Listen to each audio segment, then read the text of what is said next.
Hello everyone, I'm Brian. Today I'll be reacting to How Did Adi Shankara Become Such a Great Being, Sadhguru. So, what was it? In some videos, some people... Is it some people? Some people in the comments, and also I do believe in that video itself as well, I can't remember the name of it, but he talked about Adi Shankara as, I hope I said his name correctly, saved Hinduism, is it? Or is it Advaita Vedanta? Can't remember, but it's kind of weird because I think it's Hinduism, I believe. Anyways, because Buddhism was attacking, which is kind of weird. I hate to hear that Buddhism was attacking either Hinduism or Advaita Vedanta, but that's I didn't realize the guy, the guy with the looks like a headband. Anyways, getting distracted. So yeah, I hate to hear that. It's really strange. Why? And this one person single-handedly saved and almost destroyed Buddhism, or at least destroyed Buddhism in India. It's terrible to hear these philosophies, way of life, attacking each other, and hopefully none of that's going on today. But I have a feeling, just because people, not saying everyone, just because of what people are, there's always this, like, people who really follow their ways of life or religion tend to have, like, oh, because of the past and I'll forever hate this way of life or religion, or they have an extreme ideology of these things and they take it way too far. And it seems like, I don't know, maybe Buddhism might have taken it too far in the past, and it's just crazy. Anyways, I wanted to hear about this guy. I want to know about him because, again, he single-handedly saved. I wish I could hear the arguments. That's the really fascinating thing. But let's go ahead and watch. Let's go ahead and start watching. Namaskaram to everyone.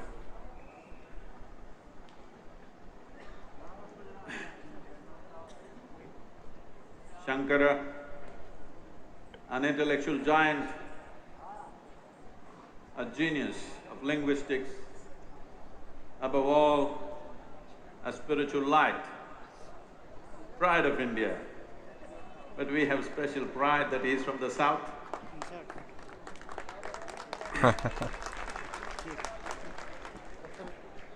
A seamless sense of wisdom, knowledge, and a shining light for humanity. How do you produce such a man? Obviously, if someone has to show that level of wisdom at a very early age, in that brief span of life, he walked the length and breadth of this nation. We all came flying today, but he walked from the southern tip of India to here and further up and east and west. Where does this energy, where does this zest, and where does this wisdom come from? Just to take one aspect, he comes from a village, today a small town called Kaladi. Kaladi literally means beneath the feet. This is the fundamental nature of this culture. Bharat means we always learnt how to be at the feet of the divine, to be Kaladi always. Not a culture of pumped up pomp, but a culture of natural piety. With this, just with this one aspect, we could produce great beings. This has been the tradition, this has been the culture of this nation, that not by being at the head, but being at the feet, we learned. By being at the feet, we evolved. By being at the feet, we blossomed. By being at the feet, we became shining lights to the rest of the world for a long time. It's once again time that we bring back this culture, we bring back this piety, we bring back this sense of humility, which has paid enormous dividend for this culture, that we learned how to bow down. Doesn't matter it is a god or a man or a woman or a child or an animal or a tree or a rock, we learn to bow down to everything. I will say that is something that a lot of people need. It's not necessarily to say that you are a slave to anyone, but humility, a form of respect for one another, as opposed to what I kind of see. Again, it's something that I see in the Western world, but I have a feeling as more nations become developed, I think it's a developed nation's problem. It's not necessarily the nation itself either. It could be just a city that's very well developed, that has the survival instincts quelch. Basically, you don't have to worry about food, you don't have to worry about water, you don't have to worry about shelter. Other issues arises. These entitlement arises within developed cities, developed countries, developed nations, whatever. And to lose sight, well, not, I don't want to say to lose sight, it's just somehow, I guess maybe it's to lose sight. Well, for the Western world, there's no real humbleness to it. I don't think so anyway. There are kindness. Kind and humble can be different things, and kindness is fine too. A little bit of humbleness works though. It's really needed. This has been our strength. This has been our way. This has been the process and the method of our evolution and realization. This is very important today in the world, that all this knowledge, all this wisdom came not by faith, not by belief, but by realization. Well, 1,000 years ago, or well before Shankara, many have spoken, but the beauty of Shankara is the clarity, the intellectual clarity with which he expressed and the zest with which he spread it across the country. Many have said this before. Right from the time of Adiyogi, many yogis, many mystics, many sages, many saints have said this, but it is the absolute clarity of intellect and the zest and the energy to be able to bring it to a whole nation, which makes Shankara stand out. Well, there are many aspects to this, but today, one thing that is important in this world is, unless the spiritual process in some way, if it does not run parallel to the scientific realizations that have happened, and if spiritual process in some way does not sync with the fundamental human logic, the future will not take it. In this sense, Shankara's message is significant. This is the future. The future generations of this world will reject everything that will not make logical sense to them. The future generations of the world will reject everything that is not scientifically correct. So in this sense, Shankara becomes very significant. There's a lot of misunderstanding, let me clear at least one for him. I think we owe it to him. A lot of people go about saying, what is the nonsense he's talking? Because he said everything is Maya. So the way it is being interpreted is, Maya means it doesn't exist. Maya does not mean it does not exist. Maya means an illusion. Maya means you are not seeing it the way it is. I hope anyone out there, I guess, to try to explain this, and which helped me understand it so much better. At least, again, for me, it did. Saying it's an illusion is, strangely enough, the same thing, but somehow I didn't quite understand it. And to say instead maybe is a misunderstanding of reality. Instead of saying, oh, you're seeing an illusion, saying that when you look at reality, you have a misunderstanding of it. You're not seeing it correctly. Again, just another way of explaining it too, because maybe illusion didn't click for me necessarily, because it makes me think of something else for some weird reason. But saying some misunderstanding, just like, I get it. So, hey, two options there, meaning the exact same thing. One didn't click for me, the other one did. You are seeing it in a way that is good for your survival, but you are not seeing it the way it is. Today, modern physics is telling you the entire universe is just a network of the one same energy. When we say Maya, here we are with this body which seems to be solid, but every day, because of the food that you eat, the water that you drink, and the air that you breathe, 7% of this body is being exchanged on a daily basis. That means in 2 weeks, your entire body is gone and you have something new in the system. The atomic substance in this body, nearly 100% of it is gone in 1 year's time. This means every year you have a completely new body in a very fundamental sense. But in your experience, it looks like it's the same thing. This is the Maya. Is it a year? I thought it was like 4 or 8 years. 4 or 8 years, yeah. And another thing, here's a quick question for you guys, and let me know. So I had this boat example, but we'll go with what he said. So basically, and maybe I'll explain the boat example, might be a little bit easier that way. So basically saying that your entire body is practically new every few years, we'll say it that way. So are you still the same person though? And a good way to, a one-to-one comparison, I think, is the boat. You buy a boat, one piece gets damaged, you remove it, replace it.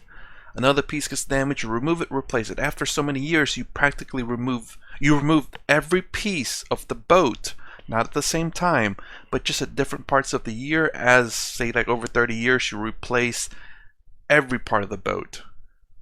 In 30 years' time, is it still the same boat? Kind of like our body. After however many years, every cell in our body is completely new, different from the original. Are we still technically the same person? Let me know what you think about that one, because that is interesting. Obviously, we think we are still the same person. Nothing has changed. It's just so subtle, the changes.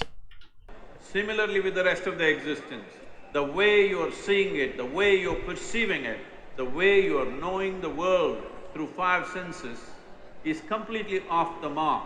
This is the illusion. When we say a mirage, if you're driving on the road in the highway, you will see far away there seems to be water. Well, when you go there, definitely there is no water. This does not mean there was nothing there. There was some radiation which created this illusion. So this is Maya. What is one thing seems to be another thing. This is the Maya he was talking about. What you think is me is actually everything. This is the Maya. What you think is the other is actually you. What you think is everything is nothing too. That is the Maya he's talking about. Today modern science, after a long haul, has come parallel to what Shankara was talking and many sages of the past were talking. So this will be the future of this world. There's a very beautiful story in Mahabharata that all of you will know. I'm going back to Kaladi because we come from the south, we are at the feet of Bharat Mata, and it has paid off very beautifully for us in so many ways. You remember the story that every grandmother must have told you, that when Arjuna and Duryodhana went to seek support from Krishna for the Kurukshetra war, one stood at the head, the other chose to stand at the feet. That made everything. That decided. That afternoon, when Arjuna stood at the feet, he won the war. This is the significance of this nation, that by bowing down, we rise. We don't rise by elbowing our way. We rise because we bow down to everything. Because our essential nature is this, we are Kaladi. Shankara comes from the village called Kaladi. It is very, very symbolic and important. And now being in Madhya Pradesh, the heartland of India, well, Shivraj ji is trying to turn this into the spiritual heartland because it's time. It is time the spiritual wisdom comes down from the mountains into the cities, into the towns, into the villages, above all, into the hearts and minds of people. Because this is going to be the greatest treasure, this is going to be the future of this nation, and because of… if we do this one thing, the entire world will seek guidance from this nation. It's very wonderful today that once again they have reignited the spirit of Shankara in this part of the country. I'm sure it'll spread to the rest of the world. Thank you very much. Oh, wow. I was hoping for a story. How did Shankara become such a great being? I don't know if he really explained that in this one. He just talked about how he was very well spoken, very smart. I would say though that his speech though is something that is definitely needed. We're at least in terms of the Western world, or in America, and in a lot of places, we are. I won't say necessarily we, just most of it just seems so combative. Of course, there are still some good people. Obviously, it's majority still good, but it's just I feel that this arrogance is growing. And this is why I definitely do think gurus, like I said, gurus definitely needed teach a little bit of humbleness. There are humble people in America, yes, and you don't usually hear about them or see them because they don't make the big stories and stuff. Everything that goes on in the news is always going to be dramatic. Things that are dramatic. So things that are calm or nice don't really make the news just because, I don't know, they don't make good stories. People like drama over here, I guess. But nonetheless, I don't know whether it's just the media showing a lot of it and it seems like it's growing, or whether in fact it is growing. I think it's in fact growing. Just because I think again, because of the survival nature, our survival instincts, not survival instincts, our survival needs are met. So those no longer become the problem. And then other problems arise from that. Someone made a comment saying that our intellect raises problems. In a sense, they said something along those lines where we start questioning a lot of things and we start developing problems. Our intellect creates problems, which is, pretty true. It's kind of funny. Our intellect is supposed to solve problems, yet it creates problems. Well, I guess that's the way it is. Learn how to understand it and accept it, then your intellect won't be so much of a problem.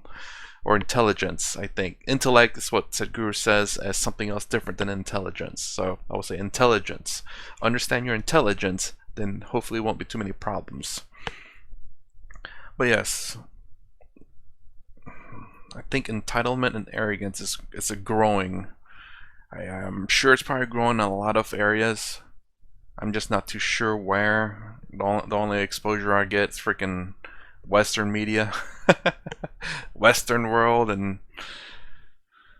going off topic again. Anyways, that's my reaction to how did Adi Shankara become such a great being. I definitely want to hear more about this person, because I do believe this is the person, right? I as soon as I heard about this guy, about saving Hinduism, I believe Hinduism, or is it Vedanta, or both, I want to know how he did it and what was his argument. I don't think we can ever go back to find out what the argument is, but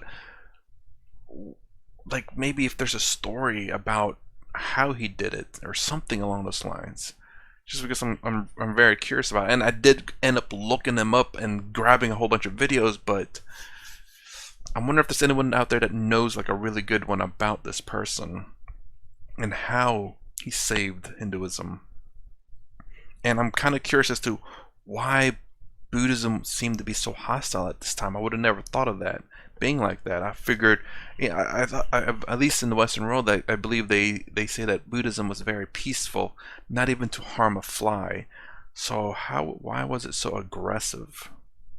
Maybe it was aggressive and it still wasn't harming flies or beings and stuff. It's just weird, I guess. But anyways, that's my reaction today. If you like my content, please consider subscribing. Thumbs up, thumbs down, down below. Thanks for watching. I'll see you in the next vid.